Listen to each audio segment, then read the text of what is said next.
Happening now, first at noon, a deputy sheriff is recovering after being shot during an operation in Kapahulu this morning. There is now a barricade situation underway, and the public is being asked to avoid the area. Our Dylan Ancheta joins us live near the scene with what we know so far. Dylan. Aloha, thank you so much. We are located along Herbert Street. We're very close to Campbell Avenue, and I can tell you that this is still a very active and a rather tense situation. Down the street here, we still see the heavy police presence. We see the police vehicles. We see the SWAT teams. We see the snipers. They are all focused on a house that is just a few houses down from Campbell Avenue. Now, because this is active, we do want to be careful with the details that we share with you, but here's what we can tell you so far.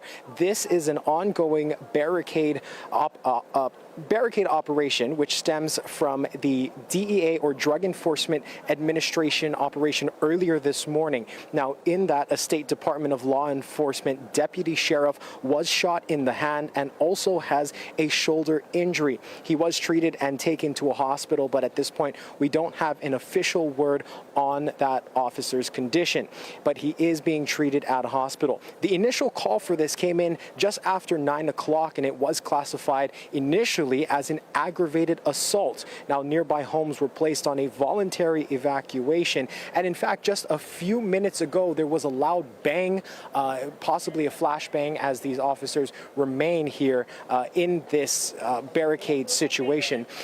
We also, just a few more moments here, we're actually being told right now that we have to relocate because this, again, still is active. We were pushed back a few moments just before the start of this shot right here. But before we got to this location, I did speak with several witnesses, both on and off camera, and they described what they heard as this began to unfold.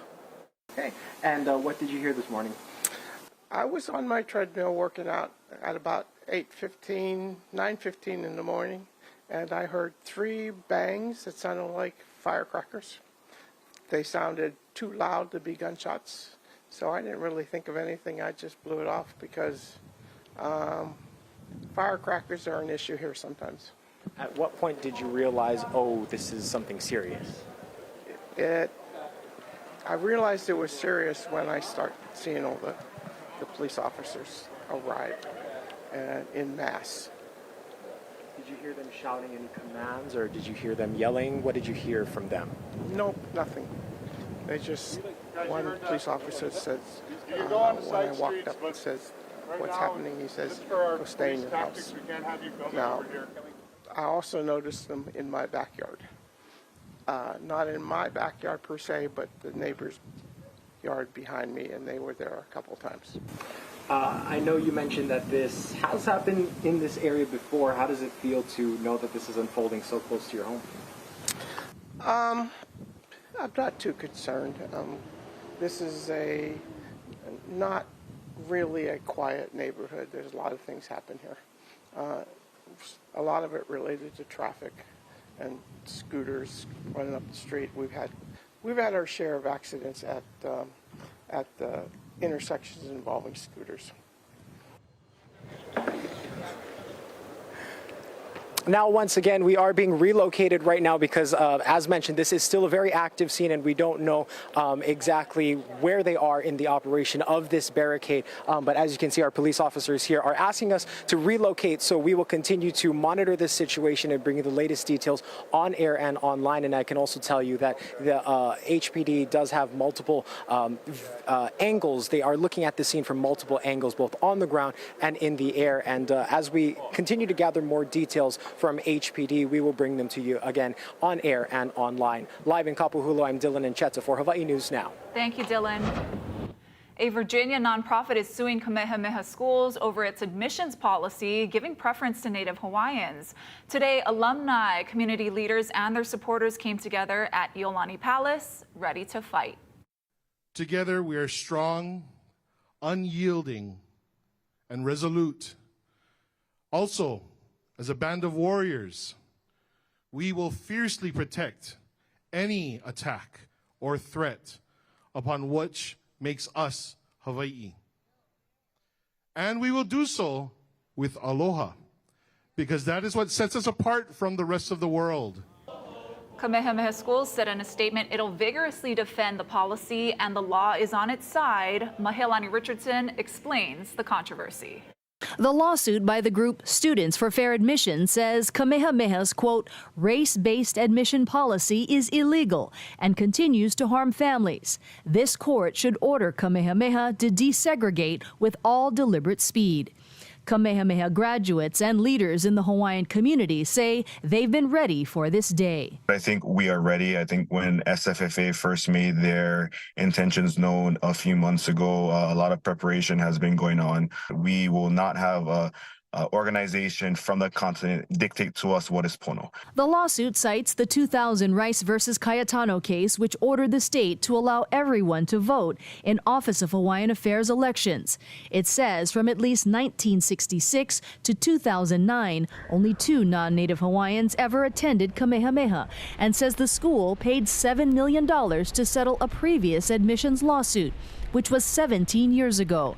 Kamehameha supporters say Native Hawaiians are not just a race. Native Hawaiians are a political entity. I mean, we're recognized through over 150 federal statutes. You know, we have the Hawaiian Homes Commission Act and many other forms of recognition.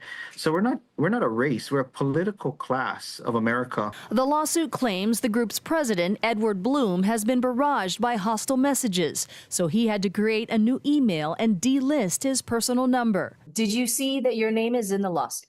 No. Okay. Really? Yes. While not suing them, And we're here to show solidarity. the lawsuit names Hawaii lawmakers, including State Senator Jarrett Keohokalole, for speaking out at one of many rallies featuring supporters and high-level officials opposing the group and any challenge to Kamehameha's admissions policy. What is your reaction to even having your name in this lawsuit? Oh, poor thing. Rich guy in Virginia who's suing to unwind a private trust that was established to help Native Hawaiians who were orphans and indigents get an education, doesn't like getting his feelings hurt. I just think it's, you know, he's just baiting the court. I think it's disgusting that we're in this whole situation. He's not a victim. He's a rich legal activist in Virginia being bankrolled by billionaires. Aloha from Virginia. We started the week off on a small kind hunt. We've been on the trail of Mr. Edward Bloom. The lawsuit also names Republicans, State Senator Brenton Awa and State Representative Diamond Garcia, for trying to find Bloom. Hawaii News Now contacted Bloom but didn't hear back. Iolani Richardson, Hawaii News Now. 2 more people died on Oahu's roadways. A 44-year-old pedestrian was killed after he was hit in Waikiki. This actually happened early Saturday morning on Kalakaua near Pa'u Street. Police were notified of his death yesterday. We're told he was in a crosswalk when he was struck by a 20-year-old driver who drove away from the scene. Police were able to find and arrest him a few hours later. And a 38-year-old man was killed late last night when he was hit while on an electric motorcycle in Nanakuli. We're told he was on Farrington Highway just after 10 when he was struck by a vehicle making a turn onto Helelua Street. The other driver did not stop to help. Police have been able to locate the vehicle, but so far the driver is still at large. The e-motorcyclist was not wearing a helmet. There have now been 69 deaths on Oahu roads this year. That's up from 36 at this point in 2024. A woman accused of sexually assaulting a child on Maui has been arrested in Massachusetts. Our affiliate in Boston yesterday reported 43-year-old Colleen Kuamo'o was in the custody of U.S. Marshals. Maui police issued a warrant notice for her in July, and she's been charged as a fugitive from justice and is expected to be arraigned in Massachusetts before she's extradited back to Hawaii. And on Maui, 5 teen girls have been charged in connection to an incident at Kalama Intermediate School. Back on September 26th, police say a 13-year-old boy was in a soundproof room with the girls who allegedly blocked him in and didn't let him leave. He was able to get out after about 20 minutes. The suspects were taken into custody yesterday and then released to the custody of family court. One of the 14-year-old girls was charged with kidnapping. The others, ages 13 to 14, were charged with kidnapping and assault. And crews are back out in the waters off Kailua hoping to find a missing canoe paddler. Today is the second full day that crews are out looking for 59-year-old John Naiole. He did not return from a solo paddle Sunday morning at Kailua Beach Park, and his one-person outrigger canoe and paddle were later found off Flat Island. Naiole's family says he's an experienced waterman. We're hoping for the best, but obviously it's been a lot of time already. You know, we're facing reality of it could just be a recovery effort, and whatever it is, you know, we're praying hard. But he was a strong guy, and you know, we're hoping for the best. Inch by inch, try to do the best search as we can, but because of the visibility, it is causing a difficult time for us. We also have our drone team up in the air, along with our helicopter, and we have crews walking the shoreline. The multi-agency search has included the Coast Guard, DLNR, firefighters, and lifeguards. President Trump said on day 21 of the government shutdown that Republicans will not be extorted into giving into Democrats' demands. He made the comments during a White House lunch with Senate Republicans. Erica Brown has more. At a Rose Garden lunch with Senate Republicans Tuesday, President Trump blamed Democrats for the ongoing government shutdown and made it clear his party will not budge. From the beginning, our message has been very simple. We will not be extorted on this crazy plot of theirs. Senate Majority Leader John Thune said Republicans were united in their refusal to negotiate with Democrats until after a funding bill is passed to reopen the government. Everybody here has voted now 11 different times to open up the government, and we are going to keep voting to open up the government, and eventually the Democrats, hopefully sooner or later, are going to come around. Democrats continue to hold out for extended Affordable Care Act subsidies and reversals to cuts to Medicaid. Republicans may not have time to fix people's health care, but apparently they got plenty of time for a mini pep rally with Donald Trump. As the stalemate drags on, some states are warning the food assistance program known as SNAP could run out of funding, and recipients might not receive full benefits come November. If SNAP is lost, it will devastate this community. At the Capuchin Soup Kitchen in Detroit, one mother says making ends meet on federal assistance is already a challenge. It shouldn't be that you got to go in your pocket later to get cash that's going to short your bill, and well, one bill won't get paid today, just to make sure your children and you have food. With SNAP funding uncertain, food pantries across the country are preparing for the increased need and are urging people in a position to help to consider donating. Erica Brown, CBS News, the White House. And happy Tuesday, everybody. Here's just a quick glimpse at the next 3 days in our first alert weather forecast. We're still tracking a slightly increased chance for rain over Windward and Mauka locations as we're going into Wednesday and Thursday, between a 30 and a 40% chance for rain out there. Mostly sunny throughout the back half of this week. Then we start to see the trade winds get a little bit gustier, between 15 to 25 miles per hour out there. Again, that's sustained winds. We could be seeing wind gusts get even stronger than that, closer to 25 to 30 miles per hour. Seeing a few showers, at least over the last couple of hours, over the windward side of the island. You can see some of that moisture actually made its way over the Ko'olau into the central portions of the island out there. That's going to continue as we're going throughout today, and we'll also see a few showers late tonight. I'll give you the full breakdown of our first alert futurecast coming up. Stick around. We'll be right back after this short break.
A major security scare at the world's busiest airport where police say they prevented a possible shooting.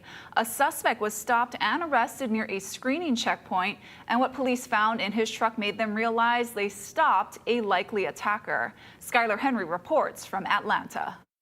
What are your reasons at the airport right now? We want to? Why are you at the airport? I'm just here. A body-worn camera shows the moment two Atlanta police officers approached Billy Joe Cagle at the airport's South Terminal Monday morning. Billy? Yes, ma'am. Police were canvassing for Cagle after his family called 911 less than 30 minutes earlier. We were alerted by family members that Mr. Cagle was en route to somewhere in the Atlanta area. They weren't sure. Ultimately, we found out it was the Atlanta airport, and that he had the intention to inflict harm to as many people as he could. Put your hands behind your back. Officers arrested Cagle in the terminal. He was unarmed at the time, but police say just outside in his truck, they found an AR-15 assault rifle and 27 rounds of ammunition. Surveillance video shows Cagle arriving in that vehicle at 9:29 in the morning. Police say Cagle left his pickup truck with a loaded semi-automatic rifle inside. He then went inside of the departure area here at the airport to quote-unquote scout the location. They say he planned on returning back to his truck to get his semi-automatic rifle.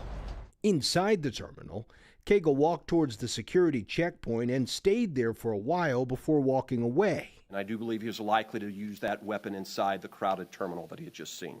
We did have a tragedy averted today. Police describe him as mentally challenged and say that he is a convicted felon, which should exclude him from owning a firearm. Investigators say that they are looking into how he obtained that firearm as well as a possible motive. Skylar Henry, CBS News, Atlanta.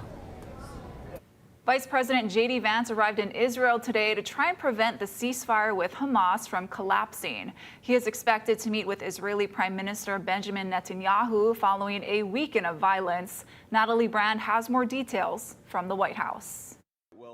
Good afternoon, everybody. Vice President J.D. Vance emphasized the White House remains fully committed to fulfilling its 20-point peace plan. What we've seen the past week gives me great optimism the ceasefire is going to hold. Vance joined Special Envoy Steve Witkoff and Jared Kushner, who returned to the region this week to work on implementation. Both sides are transitioning from 2 years of very intense warfare to now a peacetime posture. Despite new fighting over the weekend, Hamas's top negotiator said today it's committed to ending the war. President Trump Tuesday warned Hamas that allies have offered to go in and, quote, straighten out Hamas. The president said not yet, but if violence doesn't stop, an end to Hamas will be, quote, fast, furious, and brutal. The administration says there will not be U.S. boots on the ground in Gaza, but American troops are part of the efforts to coordinate humanitarian aid and monitor the ceasefire. The vice president visited the Civilian Military Coordination Center for private briefings with members of the military. This facility will be the hub for the delivery of everything that goes into Gaza as we look to the future. Wow. Witkoff and Kushner met with some of the living hostages and their families freed from captivity just a week ago. We met with 10 hostages and their families, and it was really an emotional moment. And I felt blessed to be in that room. Hamas is still in the process of returning the deceased hostages to Israel, with the remains of an Israeli sergeant major returned overnight. Natalie Brand, CBS News, the White House. And stick around. Coming up after the break, your First Alert full forecast. We'll talk about breezy trades building in this weekend and a better chance for some windward showers over the next several days.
First Alert Weather with Drew Davis. All right, well, happy Tuesday, everybody. Here's a quick look at what we're tracking out there. Stronger trade winds building in on Thursday and Friday of this week. Windward and Mauka showers as we're still expecting a wet trade wind pattern out there. And an advisory level swell is going to be building in on north and west facing shores as we go into Wednesday evening into Thursday. Just a quick look at what's going on outside. You can see in our island by island forecast over on Kauai, we've got scattered showers and partly sunny conditions. And again, winds are going to be relatively breezy over the next several days. Moving down to Oahu, 87 in town tomorrow, 86 over in Kapolei, 82 in Kaneohe, a little bit breezy over in Hawaii Kai. Maui County, of course, seeing isolated showers before noon, 83 degrees for a high temperature in Kaunakakai tomorrow. And then moving over to Maui proper, 87 in Kahului, 87 in Kihei as well. And spinning around to the Hilos, or to the Big Island, 86 in Kona. Widespread fog still on the table along the western portions of the Big Island. 84 in Hilo tomorrow. The northern portions of Hawaii Island will be relatively windy out there. Some wind gusts getting closer to 30 miles per hour. Let's just give you a quick glimpse that actually is what's going on out there. Again, we've been tracking this wet trade wind regime out there. You can see the moisture riding in along the trades out of the east and northeast. And just zooming in closer to each island, you can see over the last hour or so, most of the moisture has been focused along the Ko'olau, but a few of these cells have been made their way over the mountain range into the central portions of the island, closer to Pearl City, and making their way towards the Ewa Plain out there. We're going to continue to see a few cells make their way over the Ko'olau throughout the rest of this afternoon. The best chance for rainfall will be in the in the overnight to early morning hours.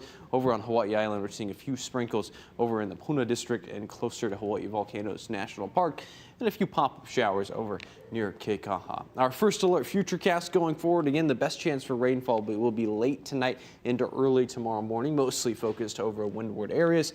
And that's going to continue as we're going into Wednesday night into early Thursday morning. A few sprinkles over the eastern half of the state. Still seeing a few pop-up showers in the afternoon, but most of those will be focused over Mauka locations. A few drizzles out there. Our winds outside right now, pretty breezy, and out of the east-northeast in town, we're seeing sustained winds around 20 miles per hour, 17 miles per hour over in Kahului. And our first alert windcast, we're going to see this pattern continue as we go into this afternoon. Wednesday afternoon as well, a little bit breezier, and also for Thursday afternoon. We do have a small craft advisory up over the eastern half of the state in between Maui County and Hawaii Island until 6 a.m. on Thursday because of those breezy trades. Here's your surf and shoreline forecast.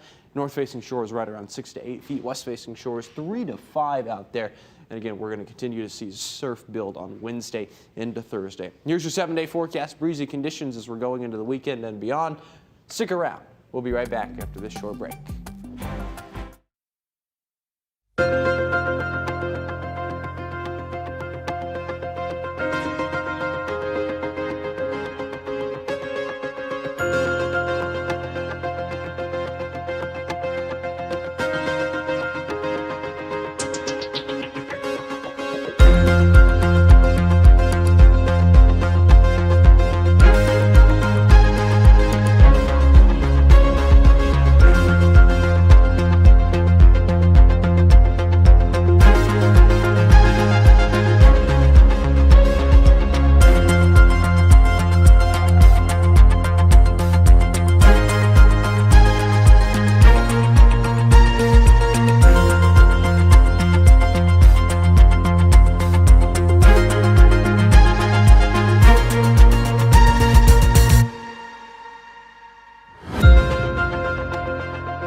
right, we like to have a little bit of fun on this show. Halloween is right around the corner, and we have some pumpkin stories for today's Good News Now. To help you get into the spirit of spooky season, we have a special segment called Animals versus Pumpkins. Up first, elephants smashed pumpkins at the Oregon Zoo. The zoo staff said squishing accomplished, pumpkins demolished. This Asian elephant family took part in the zoo's annual squishing of the squash. The leader of the zoo's elephant enclosure said, quote, "First they squashed them, then they noshed them." Meanwhile, over in Wisconsin, a playful tiger caught on camera tearing up a pumpkin treat at the Milwaukee County Zoo.